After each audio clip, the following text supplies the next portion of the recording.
తన జీవితాన్ని దేవునికి యథార్థంగా కనపరుచుకున్నాడు. దేవుని దృష్టిలో అబ్రహాము యథార్థవంతుడు. అబ్రహాము యథార్థంగా దేవుని దగ్గర నడవసాగాడు. ఆయన నడుస్తూ ఉన్నాడు. ఆయన దేవుని సన్నిధిలో యథార్థం ఉంటూ ఉన్నాడు. దేవుణ్ణి ప్రేమిస్తూ ఉన్నాడు. దేవుని సన్నిధిలో యథార్థమైన జీవితాన్ని కలిగి ఉన్న అబ్రహాముకు దేవుడు ఏ కొదువ చేయలేదు. ఆస్తి పరంగా ఆస్తి ఇచ్చాడు. దేవుడు బిడ్డల పరంగా వాగ్దాన బిడ్డను ఇచ్చాడు. మన దేవుడు ఎవరంటే నమ్మదగిన వాడు. ఆయన దగ్గర మొదటికి మనం ఎలా ఉండాలని దేవుని వాక్యం సెలవిస్తుందంటే, ప్రియులారా, యథార్థవంతుల ప్రార్థన ఆయనకు ఆనందకరం. దేవుణ్ణి ఆనందపరిచేది ఏంటి అంటే యథార్థ ప్రార్థన. దేవుణ్ణి ఆనందపరిచేది ఏంటి? యథార్థత కలిగిన ప్రార్థన. నువ్వు మొక్కుబడి చెల్లియటం కాదు, నువ్వేవేవో దేవునికి ఇయటం కాదు. చాలామంది దేవునికి చాలా అర్పిస్తుంటారు, కానీ యథార్థత లేనప్పుడు ప్రయోజనం ఉందా? యథార్థత లేనప్పుడు దేవుడు ఇష్టపడతాడా? యథార్థత లేనప్పుడు దేవుడు ఆ యొక్క బలిని కోరుకుంటాడా? ఇష్టపడతాడా? స్వీకరిస్తాడా? ఆశీర్వాదం కాదే.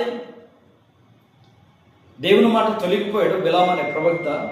అతను తొలగిపోయి ఆయన ఎలా జీవిస్తున్నాడంటే యథార్థతను తొలగిపోయి ఆయన జీవించిన విధానం చూస్తే దేవుడు తన ప్రజలైన ఇశ్రాయేలును దీవించుకున్నాడు బిలాము ప్రవక్త. అయితే అతడు ధనాపేక్ష మనసు కలిగిన వాడై దేవుని మాటను మర్చిపోయి దేవుని దృష్టి ఎదుటి యథార్థను నడిచిన వ్యతను యథార్థత కలిగిన జీవితాన్ని విడిచిపెట్టి ఆత్మీయత లేనివాడుగా, ఆత్మ లేనివాడుగా యథార్థతను మర్చిపోయి శరీర సంబంధం అయిపోయాడు. దేవుని పిల్ల, ఎప్పుడైతే అతనిలోకి భూ సంబంధమైన మనసు వచ్చిందో, ఎప్పుడైతే అతను ధనాపేక్ష కలిగిన మనసు వచ్చిందో, ఆత్మ సంబంధమైన జీవితంలో అతను కొలాప్స్ అయిపోయాడు. ఆత్మ సంబంధమైన జీవితంలో దిగజారిపోయాడు. యథార్థత లేని జీవితం ఆత్మీయ జీవితానికి దూరం చేసింది.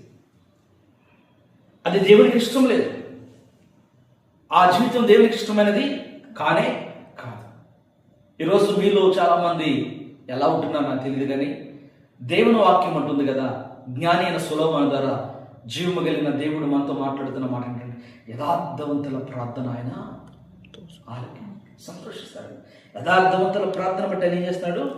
ఆనందం ఆనందం ఆనందం నీలోనే, ఆధారం నీవేగా, ఆశ్రయం నీలోనే నా యేసయ్యా స్తోత్రార్హుడా.